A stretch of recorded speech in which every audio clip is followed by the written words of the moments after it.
오늘 대한민국은 하나의 시대와 이별을 고했습니다. 수십 년 동안 해외로 보내졌던 아이들.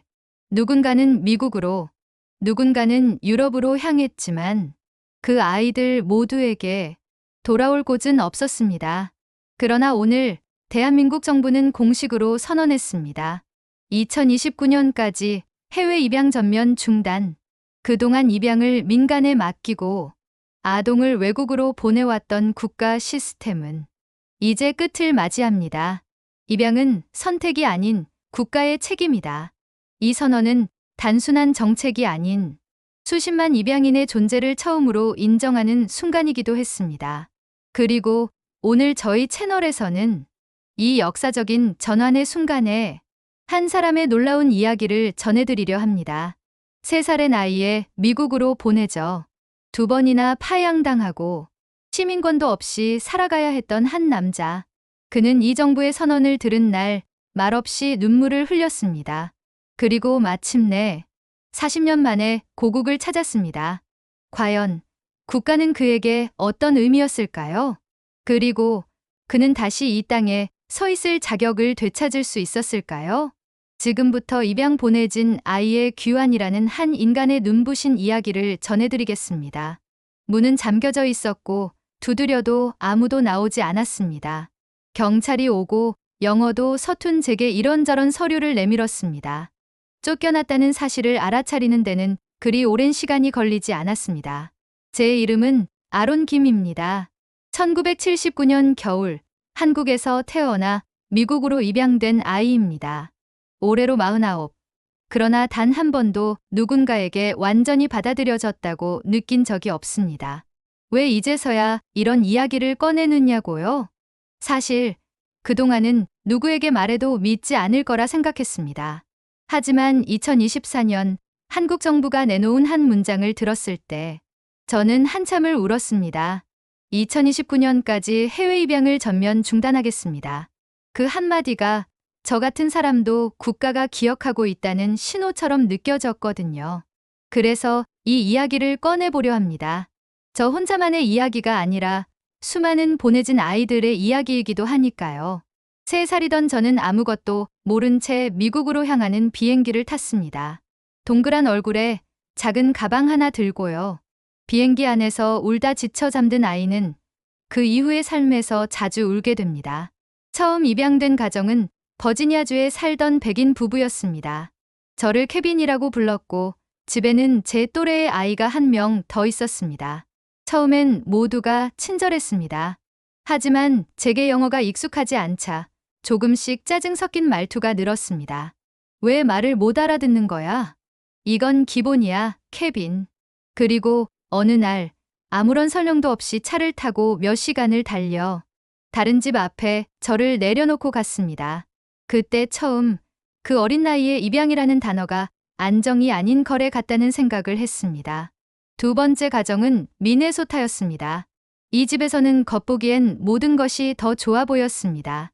큰 집, 따뜻한 난로, 정기적인 교회 모임. 하지만 양부모는 저에게 시민권 서류를 진행하지 않았습니다. 어차피 우리 집에서 계속 살 건데 뭐하러 그런 걸 해. 그 말이 제 미래를 가로막을 거라고는 그때는 몰랐습니다. 어린 저는 그저 말 잘 듣고 조용히 지내는 게 살아남는 길이라고 생각했으니까요. 하지만 18살이 되던 해 고등학교를 졸업한 뒤 저는 집에서 나가라는 말을 들었습니다. 어떤 서류도 신분 보장도 없던 저는 그때부터 불법 체류자가 되었습니다. 한국에서 태어난 저는 한국어도 못하고 미국에선 시민권도 없이 누구의 아이도 아닌 채 살아가야 했습니다. 가끔씩 어릴 적 사진을 봅니다. 작은 옷, 낯선 눈동자들을 향해 웃고 있던 저. 그 아이가 지금 어디까지 오게 될 줄은 아무도 몰랐겠죠. 그리고 시간이 흘러 2024년 어느 봄날 한국 정부가 발표한 그 선언을 들은 순간 저는 처음으로 제 존재가 역사 속 하나의 조각이었다는 사실을 알게 되었습니다. 저 같은 아이들이 수만 명이었고 그 중 일부는 실종되었으며 어떤 아이는 파양 후 행방불명이 되었고 어떤 이는 저처럼 국가도 가족도 없이 살아갔습니다. 이건 슬픈 이야기가 아닙니다. 이건 돌아가야 할 집을 찾는 여정입니다. 그리고 그 여정은 지금부터 시작입니다. 미국의 새벽은 유난히 차갑습니다. 버스 정류장 벤치 위에서 처음으로 밤을 보낸 날을 아직도 기억합니다. 양부모가 내쫓은 날, 친구도 친척도 없는 제겐 갈 곳이 없었습니다. 작은 배낭 하나, 바닥난 지갑, 어디에도 이름을 등록할 수 없는 사람. 가장 먼저 부딪힌 건 존재할 수 없는 사람이라는 사실이었습니다. 은행 계좌도, 의료보험도, 취업도 아무것도 되지 않았습니다. 무언가를 신청하려면 신분증이 필요했고, 신분증을 받으려면 시민권이 필요했습니다. 하지만 저는 한국 국적조차 없었습니다. 입양되면서 국적이 말소됐고 시민권도 발급되지 않은 채 법적으로 공중에 떠 있는 사람이 되어버렸습니다. 길거리에서 만난 또래 청년들이 제게 물었습니다. 너 어디서 왔어? 한국에서 왔어요. 오, 너 한국어 해? 아니요. 그들은 웃으며 고개를 갸웃했습니다. 한국인인데 한국어 왜 못해? 그 한마디가 마음속에 깊이 박혔습니다. 나는 과연 누구인가? 한국 사람인가? 미국 사람인가? 아니면 아무것도 아닌가? 생존을 위해 가장 먼저 한 일은 식당의 뒷주방에서 일하는 것이었습니다. 시간당 몇 달러, 신분을 묻지 않는 곳, 현금으로 임금을 주는 조건. 뜨거운 기름 앞에서 하루 종일 튀김을 만들고 잔반을 버리며 버텼습니다. 몸이 아파도 병원엔 갈 수 없었습니다. 머리가 깨질 듯 아파도 이를 악물고 하루를 넘겨야 했습니다. 혹시라도 불법 체류자가 들통나면 추방당할까봐 병원 문턱조차 밟지 못했어요. 가끔은 신분증이 없어 버스조차 탈 수 없었고, 어디에 등록되지 않은 사람은 어디서도 보호받지 못하는 삶을 살아야 했습니다. 입양된 아이로서 미국에서 살아간다는 건 선택받은 아이가 아니라 버려진 아이로 살아가는 것과 같았습니다. 제가 이런 삶을 선택한 게 아니에요. 3살의 저는 아무것도 모른 채 선택당했습니다. 그리고 어른이 되어 그 선택의 책임을 오롯이 혼자 지게 되었어요. 미국의 어느 이민국 창구에서 영어도 한국어도 완벽히 하지 못하는 저를 향해 직원이 말했습니다. 당신은 여기에 있어서는 안 되는 사람입니다. 그 말을 들은 순간 저는 세상의 어디에도 속할 수 없다는 현실이 실감났습니다. 출생국가인 한국도 자란 나라 미국도 저를 인정해주지 않았습니다. 그렇게 저는 보내진 아이로 살아갔습니다. 가끔은 공공도서관 구석에서 겨우 잠을 청하며 내가 왜 살아야 하는지, 도대체 이 세상에 왜 태어났는지를 자문했습니다. 그럼에도 불구하고 어느 날 작은 희망이 생겼습니다. 같은 처지의 사람을 만난 날이었습니다. 역시 한국에서 입양된, 이름도 한국어도 잊은 청년이었습니다. 그와 나눈 이야기에서 처음으로 위안을 얻었습니다. 우리 진짜 가족은 없지만 그래도 우리끼리는 뭔가 통하잖아요. 그 말이 저를 버티게 해줬습니다. 진짜 가족은 아니지만 마음을 나눌 수 있는 사람이 있다는 사실만으로도 이런 삶을 20년 넘게 살아왔습니다. 그리고 이제야 한국이 처음으로 보내는 걸 멈추겠다고 말했을 때 저는 울었습니다. 왜냐하면 그 말은 더 이상 저 같은 아이가 생기지 않을 수도 있다는 의미였으니까요. 처음부터 한국이 궁금했던 건 아닙니다. 저는 오히려 오랫동안 피하고 싶었습니다. 한국이라는 이름을 들으면 왠지 모를 버림받은 감정이 먼저 떠올랐거든요. 그런데 어느 날 버려진 우체통 속에 꽂혀있던 한 장의 봉투가 저를 멈춰 세웠습니다.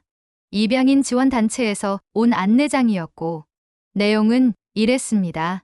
2024년 대한민국 정부가 해외 입양을 단계적으로 중단하겠다고 발표했습니다. 입양인들의 기록을 복구하고 뿌리를 찾을 수 있도록 지원하고 있습니다. 처음엔 저도 반신반의했습니다. 한국 정부가 이제 와서 무슨 의미 있는 일을 하겠냐는 회의감도 들었죠. 하지만 왠지 모르게 그 한 문장 속에 담긴 중단이라는 단어가 마음에 오래 남았습니다. 정말 멈출 수 있을까? 정말 더는 보내지 않을까? 그리고 혹시 나 같은 아이를 기억하고 있을까?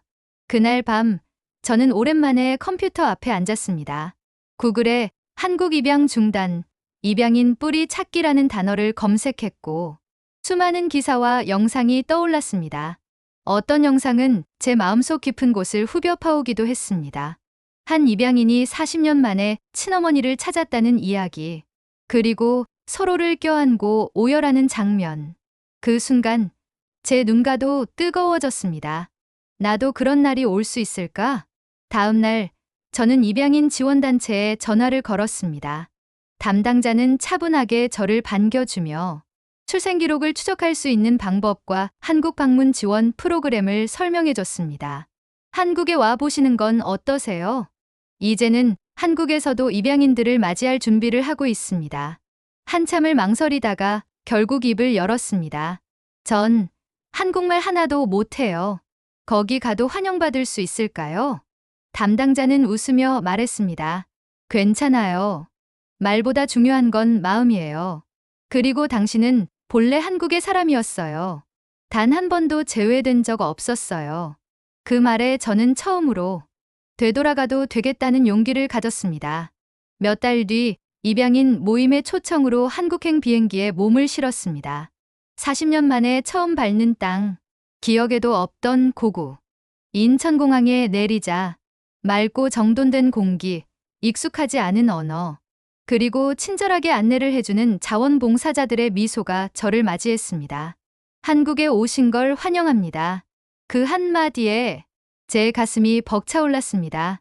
저는 아직 이 땅에 발붙일 자격이 있다고 생각하지 못했는데 그들은 제게 돌아왔다고 말해줬습니다.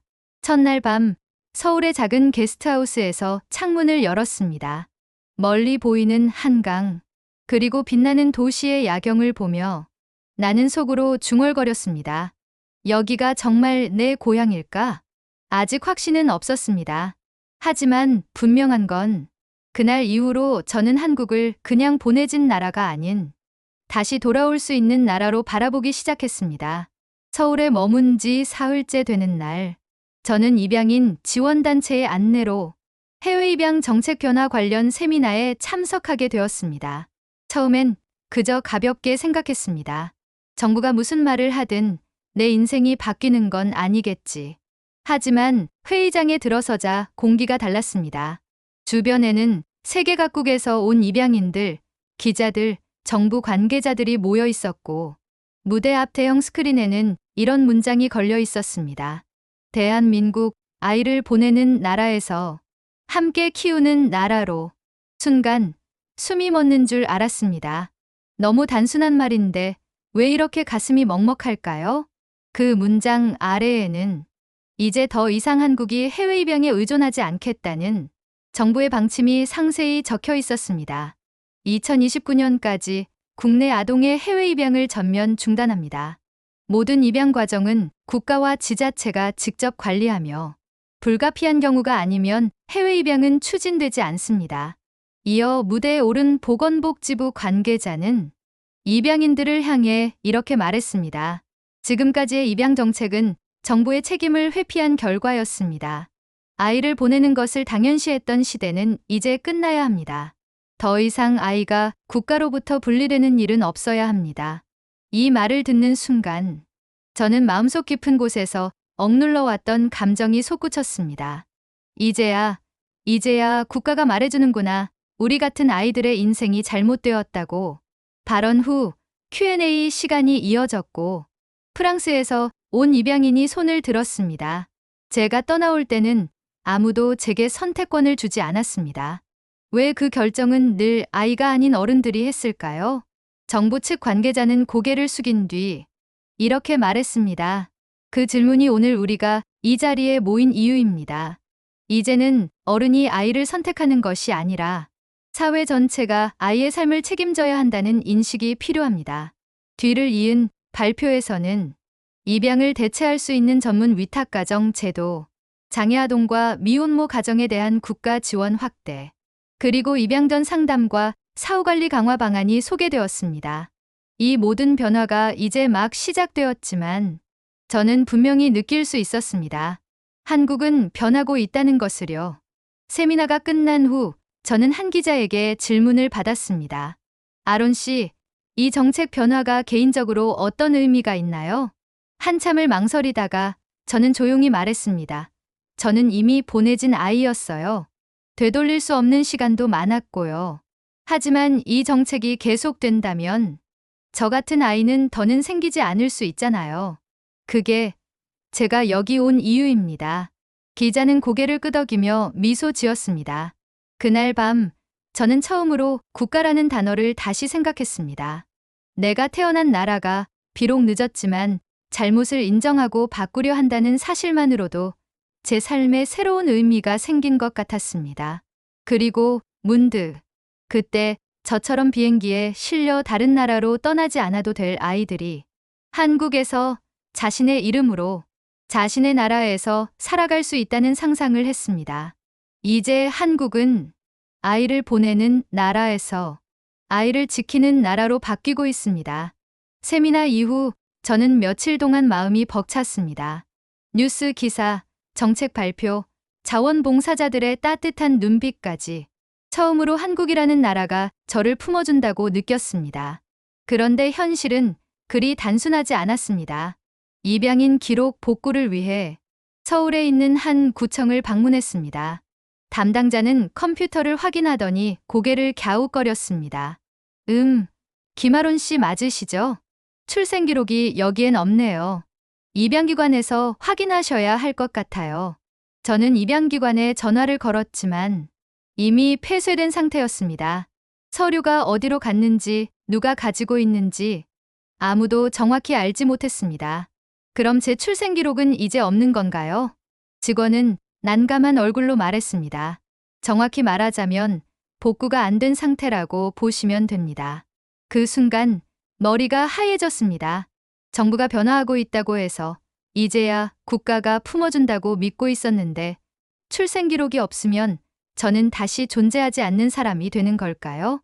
그날 밤 다시 숙소로 돌아가는 길. 지하철을 탔는데 지하철 카드 사용법을 몰라 우왕좌왕하다가 뒷사람에게 민폐를 끼쳤습니다. 아저씨, 좀 빨리 하시죠. 외국인이야? 뭐야? 익숙지 않은 단어들이 귀에 박혔습니다. 그 누구도 아기로 한 말은 아니었겠지만 그 짧은 순간에 저는 다시 외부인이 되어버린 느낌이었습니다.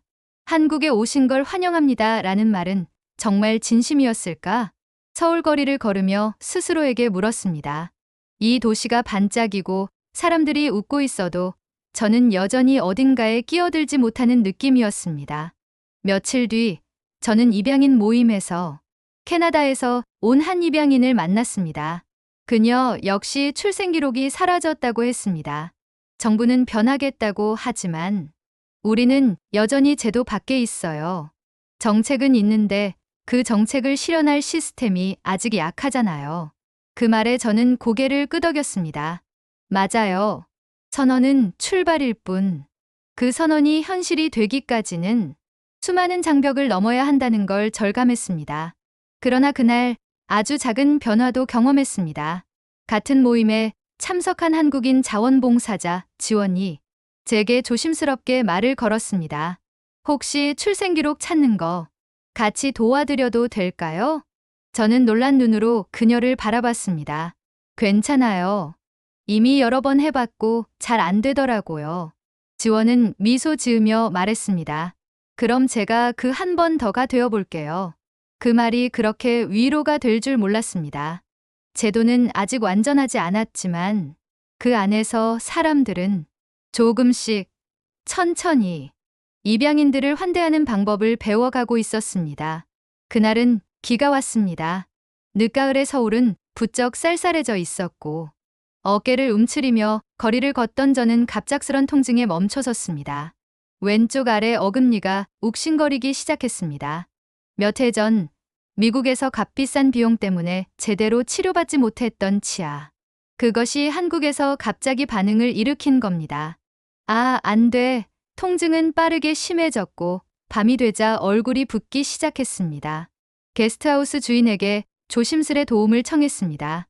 혹시 근처에 치과 아세요? 주인은 놀란 눈으로 저를 보더니 곧장 휴대폰을 꺼냈습니다. 지금이라도 치료받아야겠네요. 야간 진료하는 곳 있어요. 아픈 거 절대 참으면 안 돼요. 그렇게 저는 택시를 타고 인근 야간 진료 치과로 향했습니다. 병원에 도착하자 간호사가 신속히 안내했고 곧장 엑스레이를 찍고 진료가 시작됐습니다. 담당 의사는 진지한 얼굴로 말했습니다. 잇몸 안쪽에 농이 찼어요. 미국에서는 이런 상태로 얼마나 있었던 거예요? 저는 머쓱하게 웃으며 말했습니다. 돈이 없어서요. 병원 한 번 가는 게 몇백 불이라서요. 의사는 고개를 저었습니다. 여긴 그렇지 않아요. 오늘 당장 치료하고 추후 몇 번 더 오시면 돼요. 약간의 마취 후 그는 정성스럽게 치료를 시작했습니다. 간호사는 제 손을 살짝 잡으며 괜찮으세요? 통증 있으면 말씀하세요. 라고 말했습니다. 그 순간 저는 울컥했습니다. 미국에서 병원은 늘 두려움의 공간이었습니다. 비용 걱정, 차별, 불법 체류자라는 낙인. 하지만 여기서는 누구도 제 국적이나 신분을 묻지 않았습니다. 오직 환자이자 아픈 사람으로 저를 대해주었습니다. 치료를 마치고 계산대에 갔을 때 저는 두 눈을 의심했습니다. 총 비용 43,000원. 미국이었다면 최소 800달러는 넘었을 치료였는데 말이죠. 이게 전부예요? 직원은 미소 지으며 고개를 끄덕였습니다. 맞아요. 보험 없으셔도 급한 치료는 이 정도예요. 그 순간 한국이라는 나라가 얼마나 다르게 사람을 대하는지를 실감했습니다. 여기선 돈이 없다고 치료를 미루지 않아도 되는 나라. 한밤중에도 의사가 치료해주는 나라.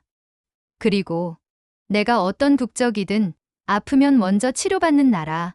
치료를 마치고 나오는 길. 도시의 불빛은 여전히 환하게 빛나고 있었습니다. 그리고 저는 처음으로 이 나라에서 살고 싶다는 마음이 들었습니다. 단지 태어났다는 이유만으로 나를 기억해주지 않아도 이제 한국은 품으려는 나라라는 사실이 기적처럼 느껴졌습니다. 한국에서의 마지막 날 아침. 저는 익숙해진 거리에서 마지막 산책을 했습니다. 한강 근처 벤치에 앉아 며칠 전 치료받은 잇몸을 조심스레 만지며 마음속으로 많은 것들을 되새겼습니다.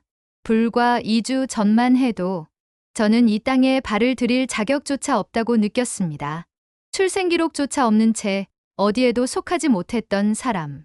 하지만 지금은 조금은 다릅니다. 나는 존재해도 되는 사람이었구나. 그 사실 하나만으로도 숨이 편해졌습니다. 게스트하우스 주인과 마지막 인사를 나누며 그는 이렇게 말했습니다. 아론 씨, 다음엔 꼭 더 오래 계세요. 우리 친구처럼 지냈잖아요. 이런 말을 들어본 적이 있던가요? 단순한 환대가 아닌 함께 살아갈 사람으로 받아주는 느낌. 지하철에서 만난 아이가 제게 물었습니다. 아저씨, 미국 사람이에요? 아니면 한국 사람이에요? 조금 오래 멀리 있었던 한국 사람. 그 말을 내 입으로 직접 하게 될 줄은 몰랐습니다. 입양된 아이, 보내진 아이였던 제가 다시 한국 사람이라고 말할 수 있게 된 겁니다. 공항으로 가는 리무진 버스 안에서 창밖을 바라보았습니다.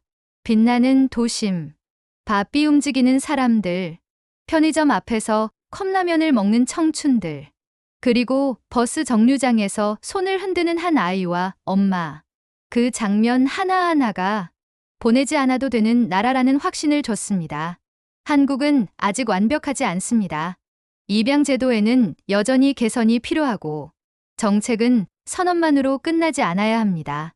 하지만 이제는 누구도 아무 말 없이 아이를 비행기에 태우는 나라가 아니길. 적어도 그 시작을 정부가 열었다는 사실은 결코 가벼운 일이 아닙니다. 마지막 게이트를 통과하기 전 공항 로비에서 저는 한 기사를 다시 확인했습니다.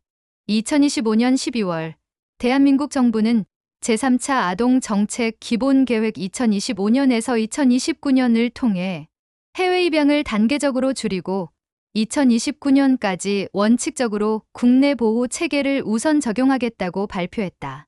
그 뉴스가 제 삶의 전환점이 되리라곤 상상도 못했습니다. 그러나 지금의 저는 그 선언이 누군가의 인생을 진심으로 바꾸었다는 증거입니다. 그리고 그 누군가는 바로 저였습니다. 비행기는 천천히 활주로를 벗어나 하늘 위로 솟구쳐 올랐습니다. 창밖으로 내려다 보이는 서울의 야경, 끝도 없이 이어지는 불빛 사이로 한동안 시선을 떼지 못했습니다. 언젠가 다시 돌아올 수 있을까? 아니, 돌아오고 싶다. 미국으로 향하는 이 비행기는 예전의 그것과는 전혀 달랐습니다. 그땐 나는 선택 없이 떠났고 지금은 내 발로 잠시 돌아가는 길이니까요. 기내 모니터를 켜자 뉴스 채널에서는 여전히 한국 정부의 입양제도 개편과 관련한 보도가 이어지고 있었습니다. 2029년까지 해외 입양을 원칙적으로 중단하겠다는 정부 방침은 단순한 제도 변경을 넘어 아이의 삶을 국가가 책임지겠다는 선언입니다. 어느 순간 눈물이 천천히 흘렀습니다. 세상은 달라지지 않는다고 믿었고 나는 늘 예외라고 생각했는데 조금씩 바뀌고 있었습니다. 내가 겪었던 시간들은 사라지지 않지만 그 시간이 이 변화에 의미를 더할 수 있다면 이제는 그 기억마저도 감사하게 받아들일 수 있을 것 같습니다. 제가 미국으로 돌아가서 무엇을 할지는 아직 확실하지 않습니다. 다만 한 가지, 내 삶이 더 이상 보내진 아이로만 기억되지 않기를 바랍니다. 누군가는 제가 받은 상처를 이야기라 하고 누군가는 이를 역사라 말하겠지만 저는 이것을 증거라고 말하고 싶습니다. 국가가, 사회가, 그리고 한 사람의 인생이 변할 수 있다는 증거. 내가 태어났던 그 나라가 누군가의 울음으로부터 눈을 돌리지 않기 위해 서툴지만 진심으로 방향을 바꾸고 있다는 그 증거를 내가 직접 보고 경험했기 때문입니다. 비행기가 구름 위로 떠오르자 멀리 해가 저물기 시작했습니다. 그 순간 마음속에서 조용히 속삭였습니다. 다음엔 더 오래, 더 깊이, 그리고 더 당당하게 돌아올게요. 이제야 말할 수 있습니다. 저는 한국에서 태어났고 많은 시간을 멀리 돌아왔지만 이제는 제 스스로 이렇게 말할 수 있어요. 저는 한국 사람입니다. 그리고 그 사실이 지금 저를 살게 합니다. 지금까지 이야기한 이 여정은 어쩌면 한 사람의 회복을 넘어서 국가와 아이가 다시 서로를 알아보는 과정이 아니었을까요? 입양인을 바라보는 시선, 제도를 움직이는 국가의 책임, 그리고 그 속에서 상처를 껴안고 살아온 수많은 아론들. 대한민국은 이제 아이를 떠나보내는 나라가 아니라 아이를 지키는 나라로 변화하고 있습니다. 그 시작은 보내지 않겠다는 단순한 선언이 아닌 사람을 향한 진심으로부터 비롯됩니다. 이 이야기가 누군가의 가슴에 닿아 또 다른 변화를 이끌 수 있기를 바랍니다. 이곳은 눈물과 웃음의 감동사연 채널입니다. 오늘의 이야기가 당신 마음에 닿았다면 구독과 좋아요, 알림 설정으로 더 많은 사람들에게 이 따뜻한 메시지가 전해질 수 있도록 함께해 주세요. 여러분의 한 번의 클릭이 또 다른 누군가에겐 위로가 될 수 있습니다. 감사합니다.